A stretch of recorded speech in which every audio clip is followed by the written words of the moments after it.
Find the sum of two middle terms of the AP minus 4 by 3, comma, minus 1, comma, minus 2 by 3, comma, minus 1 by 3, comma, so on. 4 and 1 by 3 నాన్న.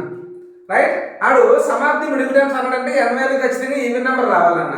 Even number వచ్చినప్పుడే two middle terms వస్తాయి కనుక ఆ రెండింటిని some చేస్తే మనకి answer చెప్పాలన్న. ఓకేనా? Yeah చూద్దాం ఒకసారి. అడిచిన సిరీస్ ఏంటన్నా మైనస్ 4 by 3 నాన్న అండ్ మైనస్ 1 నాన్న and minus 2 by 3 and minus 1 by 3 so అని ఒకటి ఎంత ఇచ్చాడు 4 and 1 by 3 అని ఇచ్చాడు. Write some of the middle terms అన్నాడు. ముందంటే మనం n వాల్యూ ఫైండ్ అవుట్ చేయాలి. అంటే a ఈక్వల్ టు ఏంట్రా minus 4 by 3 and d equal to minus 1. Right so t2 minus t1 కదా మైనస్ 1 మైనస్ ఆఫ్ మైనస్ నాన్న ప్లస్ 4 by 3 రా అంటే మైనస్ 3 నాన్న. సో మైనస్ 3 ప్లస్ 4 by 3 నాన్న అంటే 1 by 3 నాన్న. d వాల్యూ ఎంత వచ్చిందిరా 1 by 3 వచ్చిందిరా. ఇదేంటి మనకి an నాన్న. So an equal to 4 and 1 by 3 n value మనం ముందు ఫైండ్ అవుట్ చేద్దాం. So an equal to formula ఏంట్రా a plus n minus 1 into d నాన్న. an వచ్చేసరికి ఏంటి 4 and 1 by 3 equal to minus 4 by 3 plus n minus 1 into d అంటే ఏంటన్నా d అంటే 1 by 3 అన్నాడు అన్న. 4 3 అన్న 12 13 by 3 అన్న.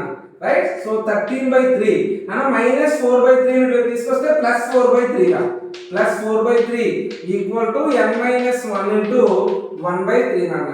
13 ప్లస్ 4 ఎందుకంటే డినామినేటర్స్ రెండు ఈక్వల్ ఉన్నాయి కదా 13 ప్లస్ 4 అంటే 17 అన్న. 17 by 3 equal to n minus 1 into 1 by 3 అన్న. 3 3 క్యాన్సిల్ చేస్తే n minus 1 equal to 17 n equal to minus 1 అంటే ప్లస్ 1 అన్న. 17 ప్లస్ 1 అంటే 18 అన్న.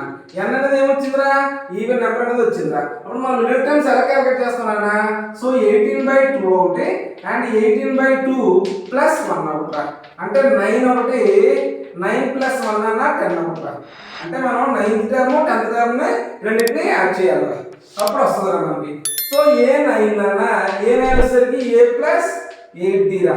a వాల్యూ ఏంటి minus 4 by 3 plus 8 into d అంటే ఎంత అన్న 1 by 3 అన్న. అంటే మైనస్ 4 by 3 ప్లస్ 8 by 3 రా అంటే మైనస్ 4 ప్లస్ 8 అంటే 4 అన్న. అంటే 4 by 3 రా. a9 వచ్చేసరికి 4 by 3 వచ్చిందిరా. అలాగే a10 వచ్చేసరికి ఏమవుతుందిరా a ప్లస్ 9d అన్న. అంటే a వాల్యూ ఎంత minus 4 by 3 plus 9 into 1 by 3 అన్న. రైట్ సో 9 ఇంటూ 1 by 3 అంటే మైనస్ 4 ప్లస్ 9 అన్న. మైనస్ 4 ప్లస్ 9 by 3 నాన్న. రైట్ 3 నాన్న. మైనస్ 4 ప్లస్ 9 అంటే ఏంట్రా 5 by 3 నాన్న. రైట్ సో a10 వచ్చేసరికి ఏమవుతుందా మనకి 5 by 3 అప్పుడు రెండింటిని యాడ్ చేయాలిరా. అంటే 4 by 3 ప్లస్ 5 by 3 రా అంటే 9 by 3 నాన్న. అంటే ఎంత వచ్చిందా 3 వచ్చింది. అంటే రెండు యాడ్ చేస్తే మనకి ఎంత వచ్చిందన్న so some of the two middle terms అంటే 3. ఓకేనా?